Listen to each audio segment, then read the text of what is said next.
Well, the country's economy is struggling. You're feeling it as well. In the past 2 years, it's faced the COVID-19 pandemic, the July unrest last year, and now the recent spate of loadshedding. Business leaders believe that economic interventions are urgently needed to save the country and encourage investment. Let's speak about this with Coovadia, CEO of Business Unity South Africa. Cas, good to have you with us. So just this morning, Eskom's management said that they only expect to lift these power cuts, these blackouts, in about 10 more days of load shedding. What will that do to the economy? I think it's common cause now that load shedding has a detrimental impact on the economy. We've had significant periods of load shedding, and the impact particularly on the restaurant industry, people selling perishable goods, small and medium businesses, is severe because those businesses do not have the resources to have a consistent supply of alternative energy like larger businesses may have. And so they have to manage to the best they can. They lose customers, some of their goods gets rotten and they lose goods. So the impact is severe, and over and above that, there's the impact on confidence in the country. Without a reliable source of power, investors find it difficult to invest, and so that adds to the impact. Right. I think that we've got to accept that load shedding is going to be with us for a while. What we've got to try and do is work to see that we don't get to level 5 and level 6, stage 5 and stage 6 load shedding, and we keep it at the lower stage so that the disruption is not as bad as it would otherwise be. But until we get speed up renewables, remove all obstacles to private sector generation of power and getting those onto the grid as quickly as possible, we'll have load shedding, and we're not going to get renewables onto the grid until probably the next 18 to 24 months, because that's how long it's going to take. You've answered my next question somewhat, and I was going to ask you about what the President says is an imminent announcement on other interventions on the electricity front in the coming days. What would you, as Business Unity South Africa, want to hear from the President and the rest of the team when they speak about the challenges at Eskom and what's going to be done, especially in the immediate term? Look, there are two issues here. One is the Eskom issue, but the other is a broader energy issue, irrespective of what happened at Eskom. So on the Eskom issue, certainly our discussions with Eskom tell us that there are a number of obstacles that are in the way of Eskom doing its business efficiently. And I think government must just look at what obstacles there are, remove those obstacles, remove any red tape that makes it difficult for Eskom to procure properly, remove unnecessary legislation that hampers Eskom from facilitating private sector generation and getting those onto the grid as quickly as possible, sorts out any remaining issues at NERSA so that applications for embedded energy up to 100 megawatts are processed very quickly and turned around very quickly. So it's those sorts of stuff.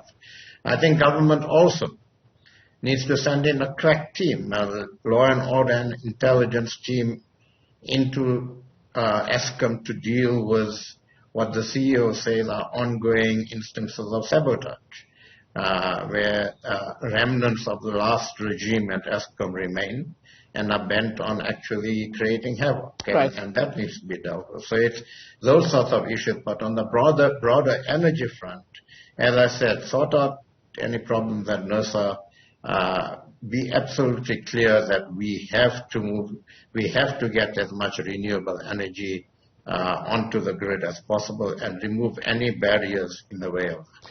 So there's a lack of faith among the citizenry or domestically in government's promises as far as dealing with electricity, the broader energy crisis, dealing with the challenge of unemployment, and escalating, ever-worsening cost of living. If that is the mood here at home, what is the feeling among international investors about South Africa as a destination where they can basically put their money? Yeah, so let me first say that to me, what's irritating about all of this is that South Africa has amazing opportunities for investors, and if we do a few things right, we can actually improve people's living conditions. So all the noise we make sometimes and the criticisms we have are because we are patriotic South Africans, and we want investment to come in, and we want this economy to grow. So, in the context of this uncertainty, international investors look at countries from the point of view of where they can get a good return, where there is certainty in the political and policy environment. And there are many countries just to the north of our borders that are competing with us and are saying we are open for business, and there's no buts behind that sentence.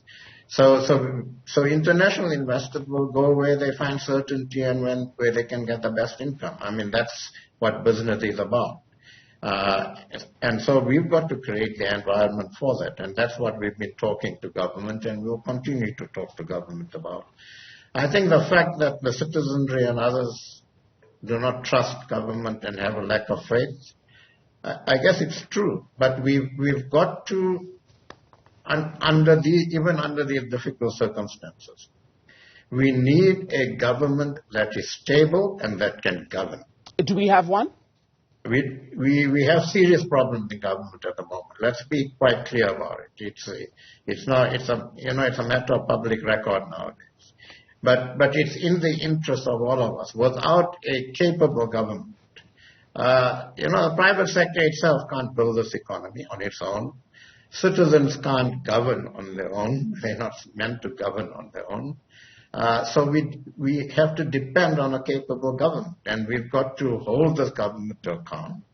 We've got to continuously call out what problems there are in government, and we've got to, as civil society, as business and others, do what we can to put our shoulders to the wheel and get this country working.